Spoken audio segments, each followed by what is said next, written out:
This is from Pro Football Talk. Mike Florio, Chris Sims, talking about Deandre Hopkins and what they hear about him from across league sources. You and I know enough people to know it's inescapable. His reputation is not great. Practice. Right. Guy doesn't practice. Right. Bad teammate stuff. He's got to do something to counter that. And this is where having a good agent can help you, because the agent is aware of all that stuff. If the agent has people who is willing to be candid with the agent is well aware of what's being said. Doesn't practice, not a great teammate. I got to reverse that.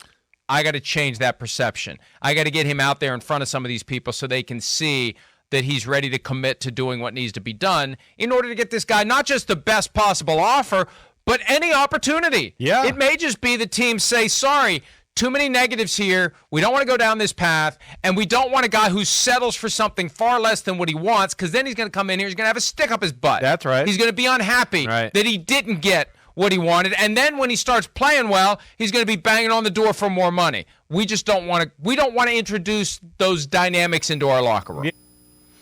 And Casey, I hear what they're saying. I like Mike Florio. I like Chris Sims. They've been real cordial, and we've used them a couple times on the show. My question would be this. His first visit with the Tennessee Titans, Mike Vrabel was in Houston.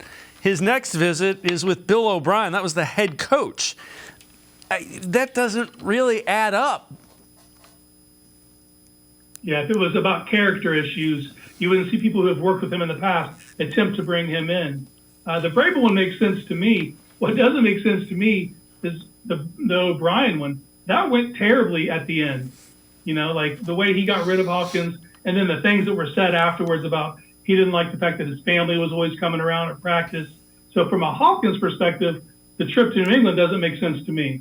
You know, but all this boils down to on the field. They can throw this character thing, this practice thing.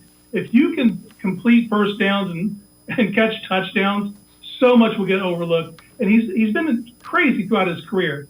So productive. You know, I don't see that being the straw that's going to keep him from getting an opportunity. Yeah, and again, I would be more concerned with that talk, you know, based on recent history with Odell Beckham Jr. and the like, if it wasn't guys that have a history with him. Don't forget, Vrabel was in Houston when he was there under Bill O'Brien. So